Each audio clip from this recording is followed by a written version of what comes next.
And not for the nation only, but also to gather into one the children of God who were scattered abroad. The threat of human trafficking is real. It entails human misery and degradation on a massive scale. Steps to combat this scourge must be equal to the scale of the threat if we are to measure up to the standards of simple human dignity that God and our humanity demand of us. According to the Child Protection Action Plan for the World Cup, an estimated 247,000 children in South Africa are now working in forced labor, including prostitution. It is civil society as a whole that must step up to the plate. And it is now doing this also in the form of the Stop Human Trafficking campaign in Southern Africa. Human trafficking is about much more than just a list of these statistics that seek to measure the tragic horror of human beings robbed of their liberty and the trauma of people that might otherwise have grown to experience health, happiness, and the fulfillment of their God-given potential. It's far too easy to lose the plight of the defenseless within the overarching complexity of this worldwide challenge. The plight, for instance, of little Ntato. Lesotho-born Ntato was brought to South Africa at age 3 by a woman she knew simply as Granny. 5 years later, her granny sold her into sexual slavery. The woman who bought her was running a sex ring that police are still investigating. Ntato was rescued just 3 months ago by a social worker who brought her to the Amazing Grace Children's Home near Johannesburg. The people at the Amazing Grace home explain Ntato's story and say that her parents probably had no idea that the granny would sell their daughter.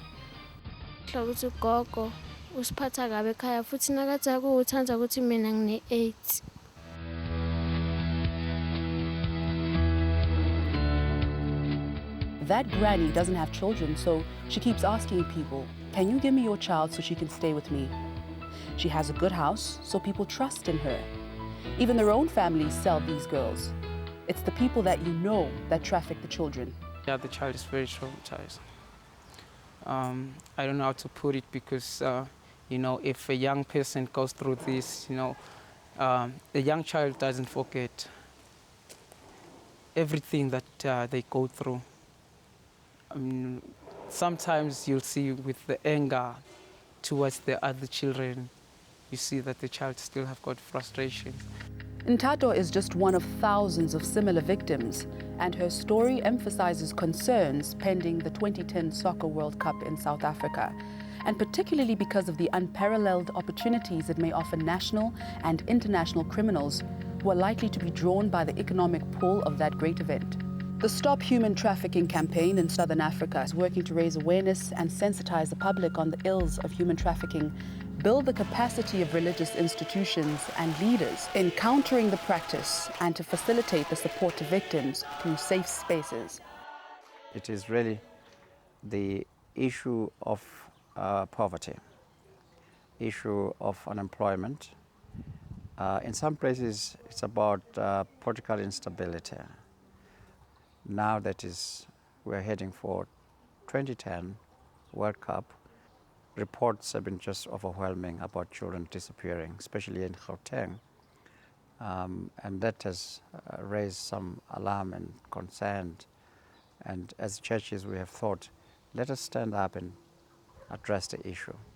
Let us engage the community. Let us talk about the dangers of being trafficked.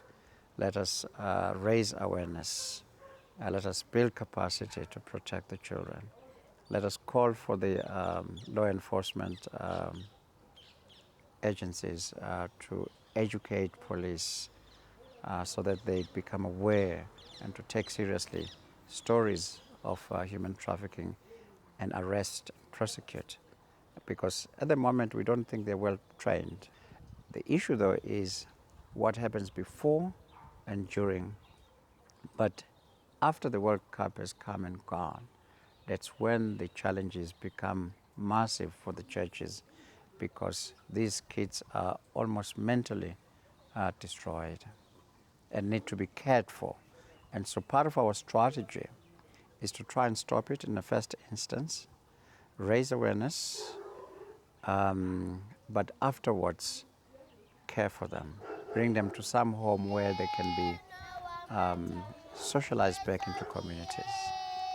The International Organization for Migration provides the following definition of human trafficking. Human trafficking is a form of modern-day slavery. It is rooted in poverty, lack of opportunities, gender discrimination, social and political violence, and demand for services. Oftentimes, victims are lured away from their homes with promises of good jobs. Instead, they're forced into dangerous, illegal, or abusive work. A United Nations protocol provides the following definition. Trafficking in persons shall mean the recruitment, transportation, transfer, harboring, or receipt of persons by means of the threat or use of force or other forms of coercion, of abduction, of fraud, of deception, of the abuse of power or receiving of payments or benefits to achieve the consent of a person having control over another person for the purpose of exploitation. Exploitation shall include, at a minimum, the exploitation of the prostitution of others or other forms of sexual exploitation, forced labor or services, slavery or practices similar to slavery, servitude, or the removal of organs.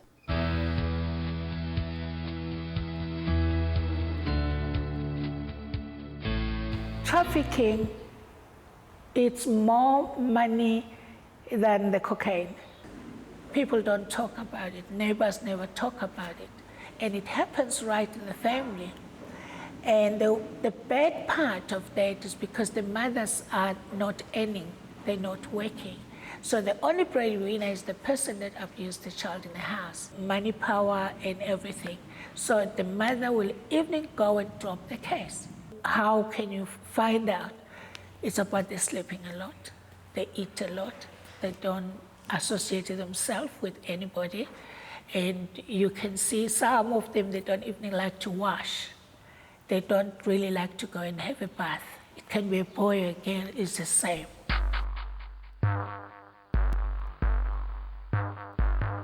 Or people cannot wait for organs. And they can have organs. So you can get a heart, you can get kidneys. New Life Center is a non-profit organization that rehabilitates women and children who are commercially sexually exploited and trafficked in South Africa. I think now that the World Cup is just around the corner, a lot of young girls are being recruited, especially from rural areas. So when we are doing outreach, it's very depressing. It's very difficult because of the drug and the pimp. Most of them, they come to Johannesburg because Johannesburg, that is a place for gold. It's where dreams, are being fulfilled. You'll see a 12-year-old looking for clients, and then the pimp is just looking after this girl. It's sad.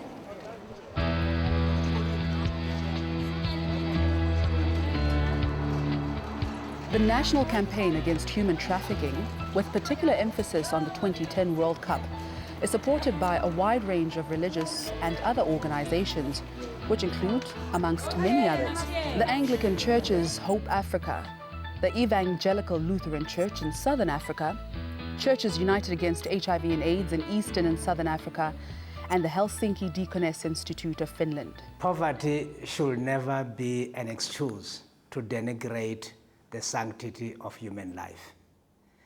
Both the traffickers and the victims need to be rescued from that screwed thinking, because human life cannot be measured in terms of the possession it has.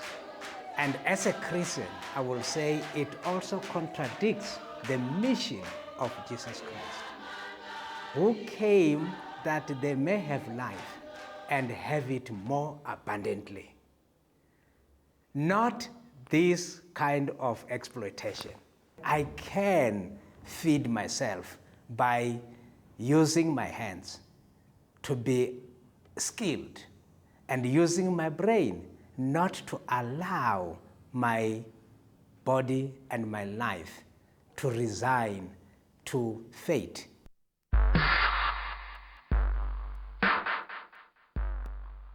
In 2007, marking the 200-year anniversary for the abolition of slavery, The United Nations indicated that approximately 800,000 persons are trafficked across the world's country borders each year. Trafficking in persons is organized crime with a total worldwide market value estimated at $32 billion.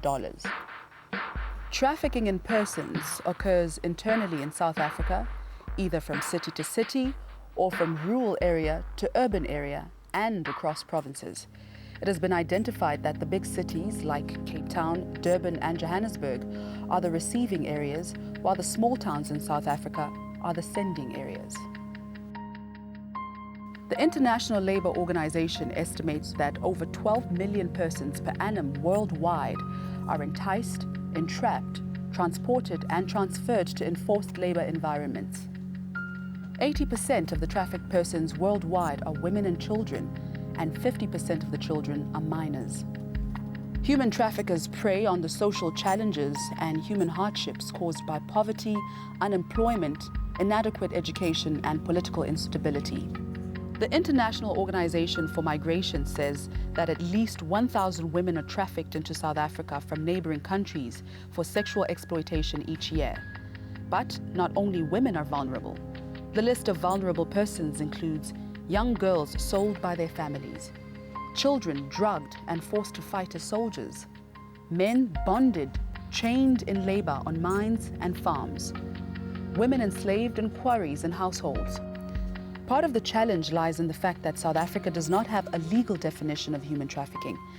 However, depending on the circumstances of a particular case, there are a number of offences in terms of which people suspected of being involved in the trafficking of persons for the purposes of sexual exploitation may be charged. Many national and international organizations have been established and are pooling their resources through various protocols and agreements to fight the scourge of human trafficking. In the time available, let's mention just two of these: the Palermo Protocol and South Africa's Sexual Offences and Community Affairs Unit, or SOCA. South Africa has signed and ratified the United Nations Convention against Transnational Organized Crime and the Protocol to prevent, suppress and punish trafficking in persons, especially women and children, which came into operation in 2003. The Palermo Protocol obliges member states to criminalize trafficking, to provide measures to protect and assist victims, train law enforcement and inform and educate victims, potential victims, and the general public, cooperate with each other and civil society. SOCA's mandate in dealing with the prevention and reduction of sexual offences through effective prosecutions has the following objectives: audit the strategies being implemented against human trafficking where they exist, identify the stakeholders involved in this field, initiate a discussion of the gaps, preventative strategies, assess the impact of the absence of usable and accurate data, and explore how reliable information can be obtained. Determine what the various role players have been able to do thus far within the limitations of almost non-existent policies and legal frameworks, and examine the pros and cons of fast-tracking interim legislation. Religious leaders have endorsed a plan to use the Soccer World Cup to step up the campaign to stop human trafficking in Southern Africa and further abroad. The Stop Human Trafficking campaign in Southern Africa wants to raise awareness and sensitize the public on the ills of human trafficking, build the capacity of religious institutions and leaders in countering the practice, and to facilitate the support of victims through safe havens. 2010, exciting as it is, the World Cup issue in this year is going to leave us with serious challenges that we cannot overlook. We would need to pull together all the resources available and see how best we protect our children. And if those who have fallen victim come to our attention, we must adopt them and bring them into our homes and help them to socialize back into the communities. It is a basic Christian tenet that it is those who are vulnerable amongst us that most need our help. Society must act, lest they say of us also that we are like children sitting in the marketplace and calling to one another. We played the flute for you, and you did not dance. We sang a dirge, and you did not weep, for you are all children of the light, children of the day. We are not of the night or of the darkness.